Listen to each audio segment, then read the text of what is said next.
travel the cold lane. Of course I came to show you shrapnel. Hello, this is Wicked Shrapnel, and welcome to the Demolition Nuketown Murder Fest. I know a lot of people don't really care too much about getting into a game and just killing people. They like to run in and get the game over with as soon as possible. And I understand that. I play that type of game as well. I like to rush plant the bomb and sabotage and just play like a bunch of sabotage matches back to back. But sometimes I just feel like killing a lot of people. And so I like to stretch the game out as long as possible. And Demolition is a good game type to stretch a game out in. Sabotage is a good one too. And if you don't like that sort of thing, then you're not going to want to watch this match, because this is just a murder fest. That's what we played this game to do. We wanted to see how many kills we could get and just basically kill them a lot. And there might be somebody that says, well, why don't you just play a team deathmatch if you just want to kill a lot of people? Well, the reason is you can't kill as many people as we kill in this match because the game would be over with.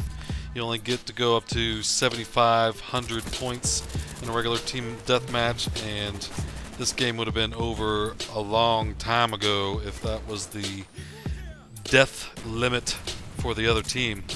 So we kill them a lot more than that. Also, I have to apologize to the other players in this game, because after this game was over, I said I was going to make a video showing like everyone's angles on this game, and that's what I planned to do, but once I started editing it, there was just way too much going on in this game to be able to even decide which shots to take, because there was so much going on, and it was way too time consuming. I couldn't get things synced up right.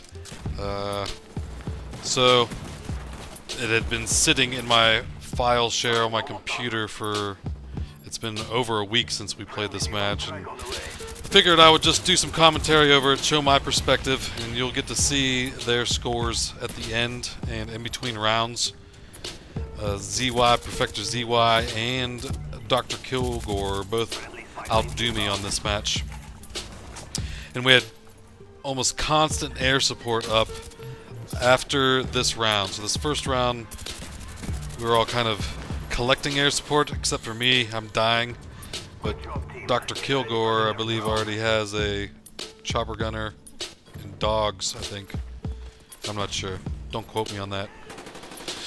And he's using a silent spaz, which this was the first time that I had seen a silent spaz really tear people up as much as he had tore them up. And everyone else did very good in this match as well. It's just, even when you're doing good, there's some other guys that are doing really great, and you doing really good doesn't look that good next to someone doing great.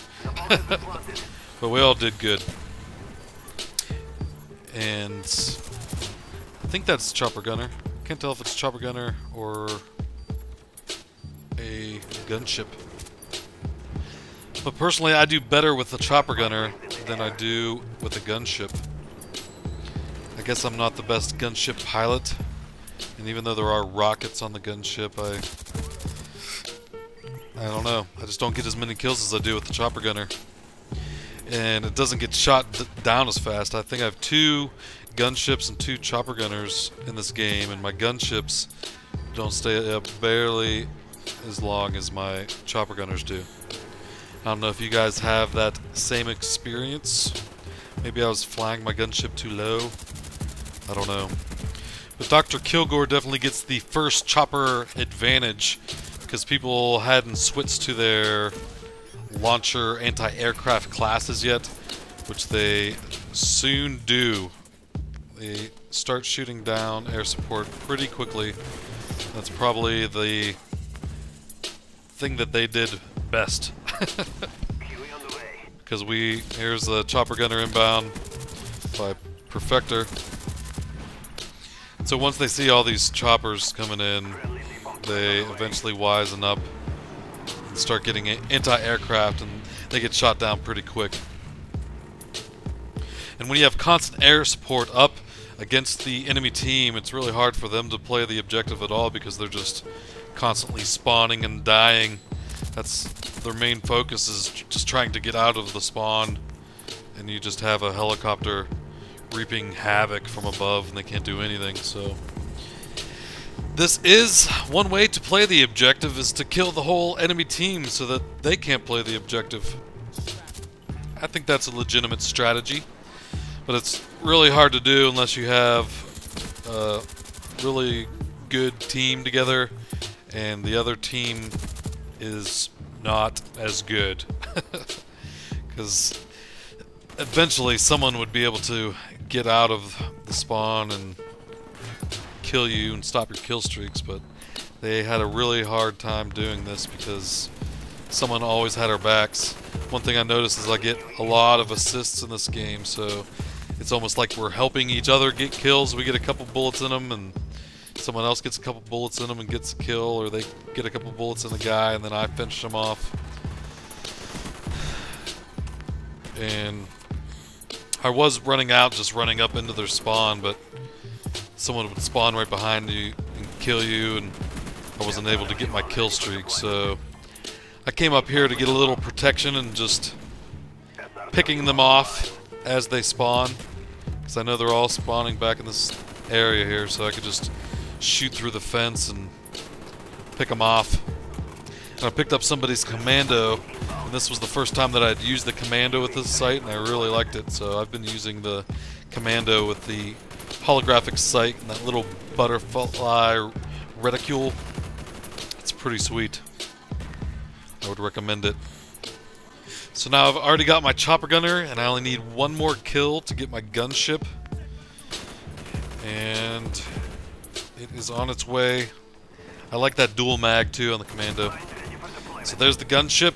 I go call it in, but it doesn't stay up in the air too long. And I can't tell if someone shoots it down or if I just go out of bounds. I don't know, but it didn't stay up too long. I think someone shot it down. So I go out and get a couple more kills while I'm waiting for the gunship to finally get out of the map so I can call in the chopper gunner. And I do much better with the chopper gunner, as you can see. You don't have the ability to fly it out of the map and destroy it on your own, but someone does eventually shoot it down. And one thing that this game really taught me was where the spawn points are, because we just raped their spawn constantly. And here I just go run up into their spawn as they're getting shot. So you can see they spawn here and right here. And as long as you aren't looking in their direction, they'll spawn right behind you. So the guy can spawn right behind me here. I think they do. Yeah, I was looking at him and he spawned anyway. So that kind of breaks that rule, but they're not supposed to be spawned if you are looking at them. But I don't think there was a safe place to spawn on the map. And here Kilgore already has 100 kills. And I only have 44. Kilgore is 102 and 4. That's pretty crazy. So I have to step it up a notch, try to catch up. And I do manage to catch up some in this last round. The Blackbird really helps. I was able to kill the guy with his own RCXD. I love doing that. So let me know what you guys think about this type of gameplay. Do you condone going into a match and just raping them for kills and drawing out a match? Or every match you played, you just go in and only play the objective and get the match over with as soon as possible? I personally like to play it both ways, and it really depends with how many people that I have on my team and the skill level of the players on the team, because it's hard to be able to win the game while you're just going for kills. I mean, I don't condone going into a match and just going for kills and then lose the game. what's the point of that? That's stupid. You got to be able to win the objective while still getting a lot of kills. And as long as you can win the game in the end, I don't see any problem with it. This match here, though, is a textbook example of why Treyarch only limited picking any map to 2 times. Because this is actually the second game that we played on Nuketown. A lot of people had backed out and we got new players that came in, but we were only able to pick Nuketown twice because we had a similar rape fest right before this, and we could have done this all night long. We're pretty much boosting off of noobs' heads. Getting a lot of kills, still winning the match, and they couldn't do anything.